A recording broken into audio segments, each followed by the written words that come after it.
जो स्ट्रेंथ है पाकिस्तान की वो उसका एक सपोर्ट मैकेनिज्म है जो सोशल सेक्टर और प्राइवेट सेक्टर और एक आम आदमी प्ले कर रहा होता है। पाकिस्तान में सबसे अच्छी बात यह है कि पाकिस्तान में पोटेंशियल बहुत है। अगर 15 करोड़ लोग जो है वो 30 साल से कम की एज के हैं तो 15 करोड़ लोग तो बाहर नहीं चले जाएंगे, और अगर जाएंगे भी तो वो ज़र मुबादला पाकिस्तान ही आएगा। ह्यूमन रिसोर्स पे, ह्यूमन कैपिटल पे जो इन्वेस्टमेंट की ज़रूरत है वो आज से ज़्यादा मेरा ख्याल है पहले कभी नहीं रही थी, और इस वक्त मौका है कि एक टर्निंग पॉइंट पे पाकिस्तान खड़ा हुआ है और एक एहसास है कि हम एक क्राइसिस सिचुएशन के अंदर हैं। मैरीटाइम डोमेन के अंदर हर सेक्टर में उस ह्यूमन रिसोर्स को शामिल करके हम एक बहुत बड़ा इंकलाब ला सकते हैं ब्लू इकॉनमी में।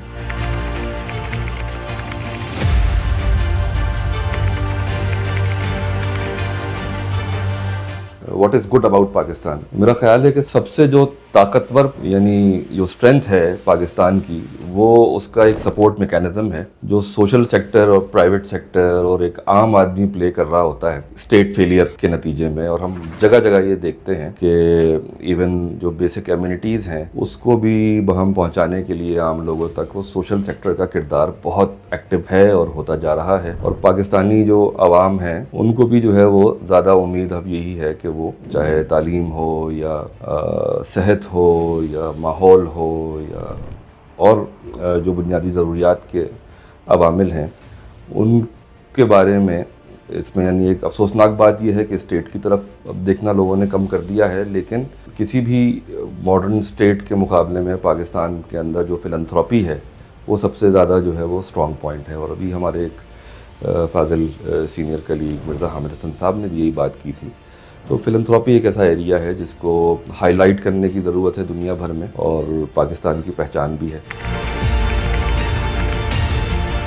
पाकिस्तान में सबसे अच्छी बात यह है कि पाकिस्तान में पोटेंशियल बहुत है। पोटेंशियल हर चीज़ में, चाहे वो जिस तरह आपने जिक्र किया मैरीटाइम डोमेन के अंदर पाकिस्तान का जो साहिल है यानी कोई 1046 किलोमीटर्स लंबा,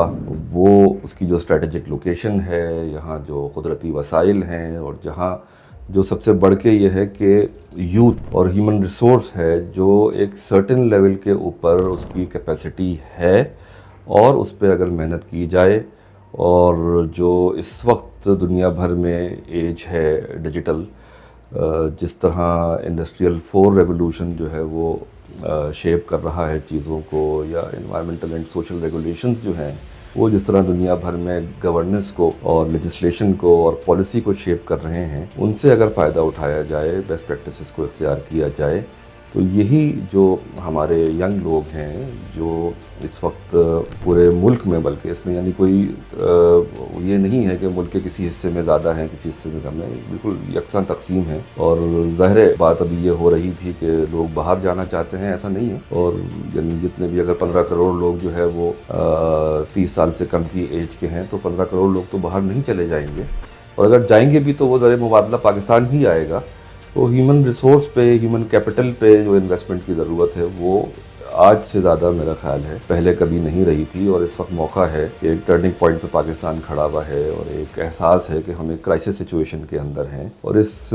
सिचुएशन को रियलाइज़ करते हुए, प्रॉब्लम्स को आइडेंटिफाई करते हुए अगर हम डायग्नोसिस की तरफ जाएँ और प्रिस्क्रिप्शन की तरफ जाएँ तो बहुत बेहतर मुस्तकबिल हम शेप कर सकते हैं अपनी आने वाली नस्लों के लिए। मैरीटाइम पोटेंशियल के अंदर भी मैं समझता हूँ कि सबसे बड़ा पोटेंशियल हमारी कोस्टल कम्युनिटीज़ का है, और यानी millions of people along the coast lines वो ऐसे हैं जो सदियों से बल्कि हज़ारों सालों से समंदर से अपना इकोनॉमिक और सोशल रिश्ता बरकरार किए हुए हैं। वो इंडिजिनस कम्युनिटीज़ हैं, मैंने उन पर काम किया है, और मैं समझता हूँ कि उनको अगर डेवलप किया जाए तो फिशरीज़ में और मैरीटाइम डोमेन के अंदर हर सेक्टर में उस ह्यूमन रिसोर्स को शामिल करके हम एक बहुत बड़ा इंकलाब ला सकते हैं ब्लू इकॉनमी में।